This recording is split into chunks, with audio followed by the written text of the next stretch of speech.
Bien, para referirse al punto tiene la palabra el señor senador Fernández Huidobro. Gracias, señor presidente. Yo traía un discurso breve y escrito, pero no resisto una tentación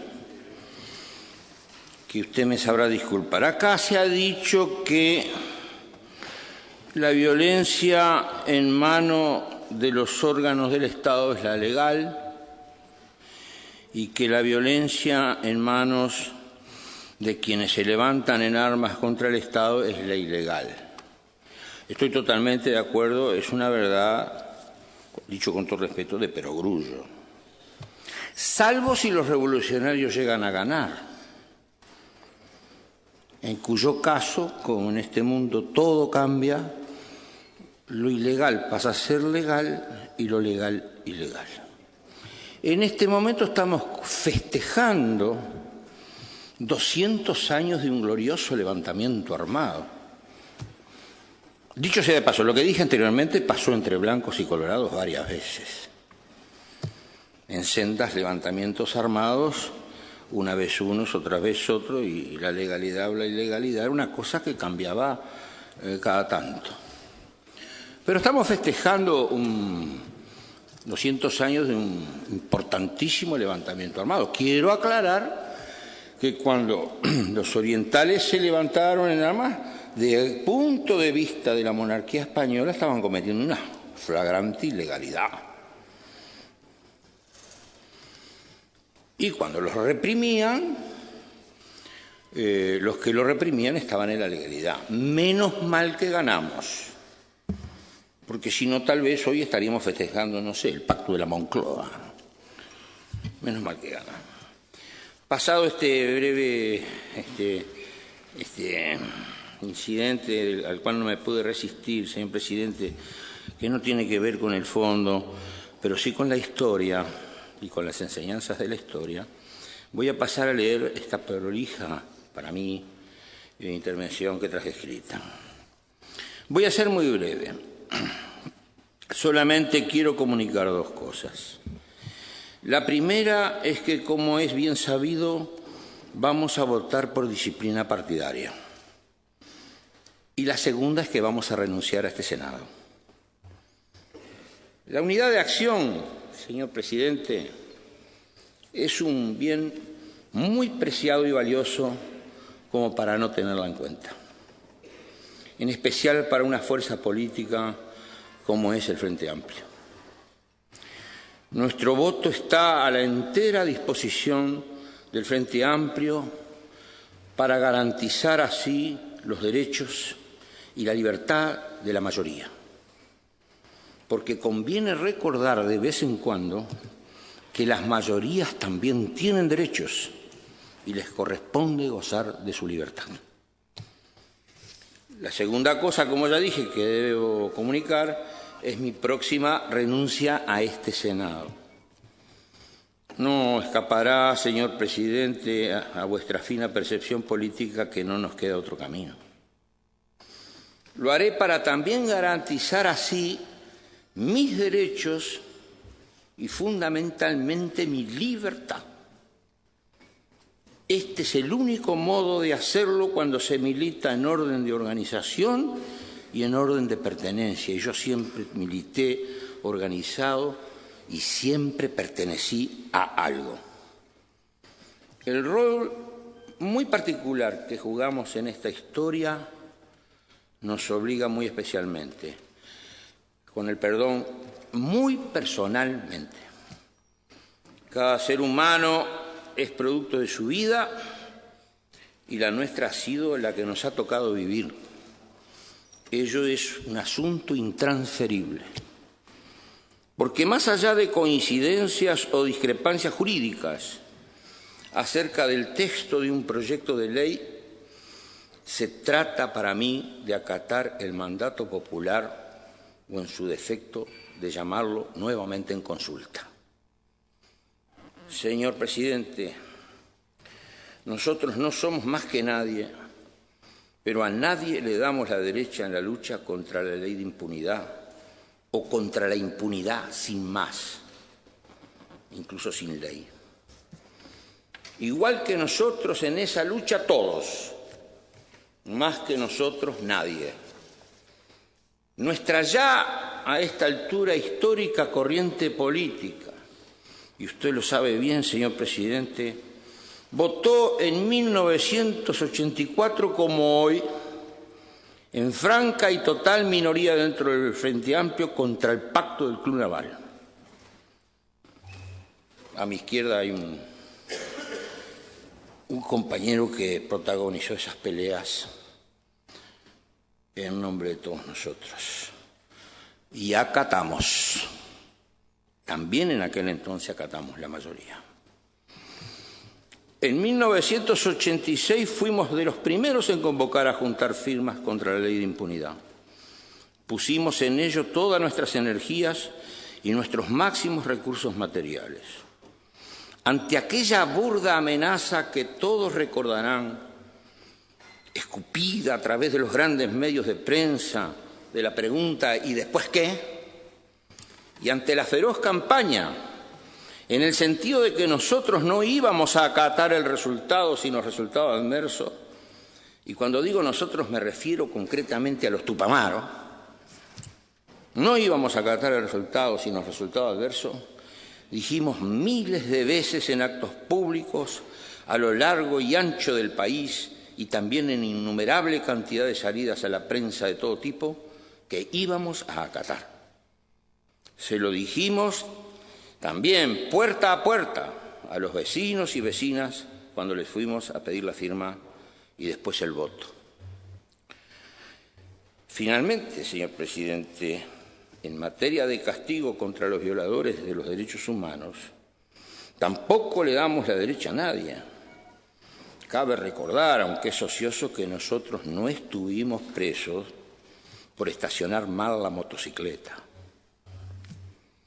Debido a eso, y por eso, contra todo lo que se dijo acá, nosotros, unos 40 compañeros y compañeras, jamás fuimos amnistiados. La Ley de Pacificación Nacional, que así se llamó, ordenó contraprocesarnos, más de lo que ya habíamos sido hechos.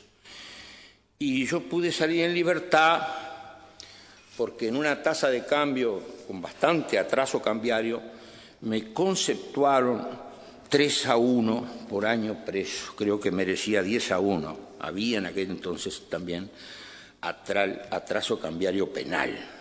Aún así, cuando la justicia civil me volvió a reprocesar, siendo declarado culpable, me quedó debiendo, porque me sobraban años. Yo tengo una tarjeta de crédito penal a disposición, no sé en qué banco.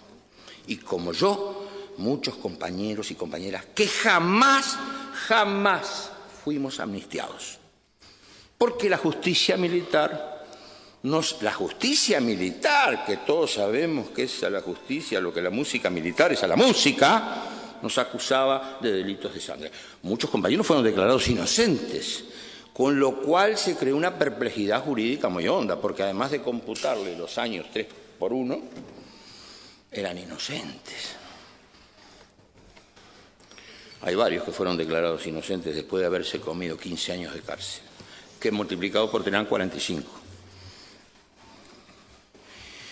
Entonces, las discrepancias con el texto del presente proyecto de ley son esencialmente jurídicas, pero refieren a cuestiones de fondo y fundamentalmente nos llevan a nosotros, a los compañeros de la corriente de Acción y Pensamiento Libertad, a un gran temor, al temor de que por sus defectos este proyecto de ley, hecho ley, no cumpla con lo que se espera de él, ni con las expectativas que se han creado.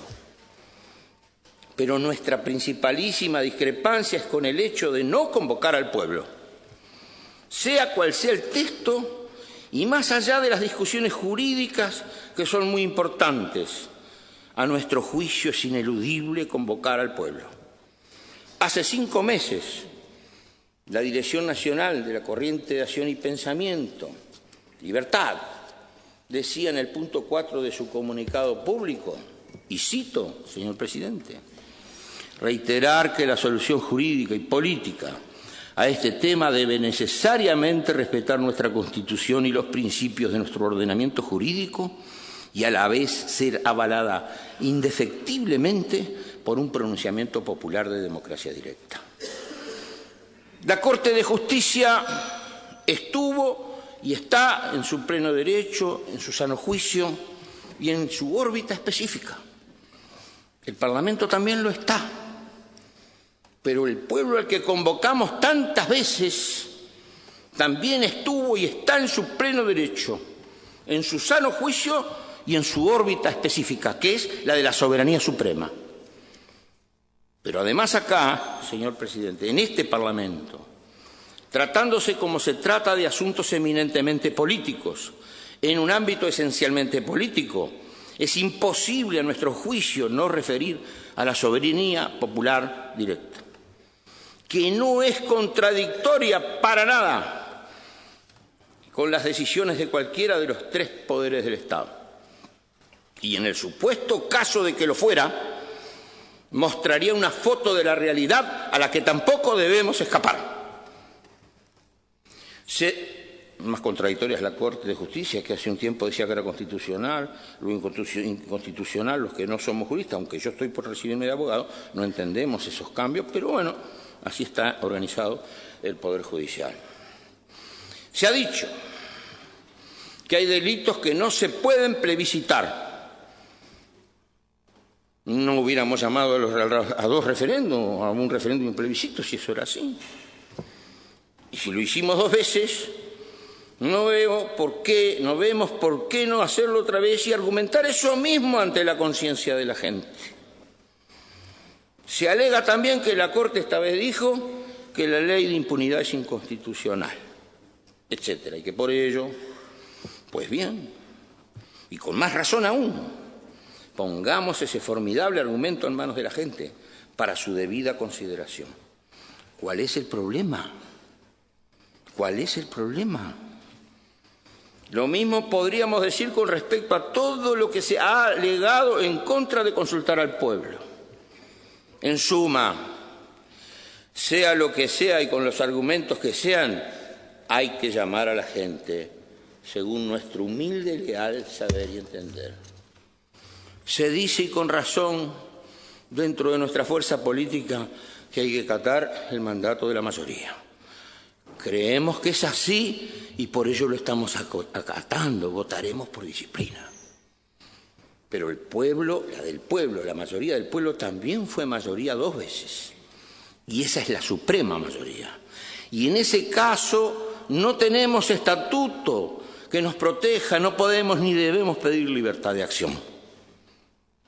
Caemos en una muy honda y flagrante contradicción. Este instrumento fue vital en este país. Nada menos que con él vencimos a la dictadura. En el plebiscito de 1980 las condiciones eran más que duras, eran bravas, bravísimas, pero las aceptamos y ganamos. No vale ahora argumentar otras cosas. Luego fuimos a muchas otras instancias de democracia directa. Juntamos o no llegamos a juntar las firmas necesarias. Nos fue bien o nos fue mal, pero luchamos. Y cuando las juntamos y logramos convocar, a veces perdimos y a veces ganamos. Y siempre acatamos. Quiero decir también que yo siempre que perdí pensé que era el pueblo el que se equivocaba. Comparto lo que se ha dicho acá, siempre en general se piensa eso. Pero la legitimidad proviene de lo que deciden las mayorías. Yo hoy pienso que la mayoría del Frente Amplio se está equivocando. Lo siento en el corazón y en la conciencia, pero acato la legalidad vigente. Mañana mismo este gobierno, no dentro de mucho tiempo, mañana mismo este gobierno, este parlamento o este pueblo puede necesitar vitalmente, pero vitalmente, el mismo instrumento que hoy estamos desacreditando. No dentro de largo tiempo, mañana mismo. Luego de 3 históricas victorias electorales, la de 1989, la del 2004 y la del 2009, para cuya conquista nos basamos puramente en el veredicto popular, este viraje es un gravísimo error. Lo decimos con el mayor respeto para con todo el Frente Amplio y sin desmedro del afecto y del compañerismo. Lo decimos sintiendo el deber y la responsabilidad de alertar a los compañeros y compañeras contra un irreparable error que tendrá graves consecuencias. Nos vamos de esta casa, señor presidente, a multiplicar nuestra militancia. No sin antes decir, pero no quiero entrar en ese, porque sería un debate profundo, que no aceptamos en lo personal para nada pacíficamente la intromisión en nuestros asuntos internos de tribunales extraterritoriales, ni el humanismo militar de Occidente que ha invadido últimamente y agredido a todos los países en nombre de los derechos humanos. No vamos a afilar el cuchillo que nos puede degollar, ni le vamos a pasar cebo a la soga con la que nos van a ahorcar. Ese es otro tema. No compartimos la política de derechos humanos que juzga solo los hechos y no los contextos, inventada por el gobierno de los Estados Unidos y financiada por la Fundación Ford, y que juzga, por ejemplo, hoy a Uruguay solo por los hechos, pero no por los contextos. No aceptamos pacíficamente eso, ni lo vamos a aceptar. Queremos alertar y dar un debate dentro de la izquierda uruguaya contra ese peligro que hay en el horizonte. Repito, Kosovo, Panamá, Irak, Afganistán, hoy Libia, siempre es por los derechos humanos. Estamos en la era del imperialismo benevolente y humanitario. Sabemos que es un cuento y sabemos lo que valen los derechos humanos, pero tampoco comamos bombones revestidos de chocolate que adentro lo único que tienen, no pueden tener, es una trampa. Nos vamos a esta casa a multiplicar nuestra militancia, sin el más mínimo retraseo en apoyo al Frente Amplio y al compañero Mujica. Nos iremos entonces reconociendo en el Parlamento a la institución más importante del país y también a la más vilmente y fácilmente atacada y a la más inerme de todas. Nos vamos a seguir la militancia que hemos venido siguiendo a lo largo de toda la vida. Sobran lugares, sobran situaciones y sobran razones para ello. Yo no le entrego, señor presidente, en este momento el papel carta que anduve averiguando, debo entregar con mi renuncia, porque antes deseo presentarla ante mis compañeros de la corriente de Acción y Pensamiento Libertad y ante mi presidente Mujica.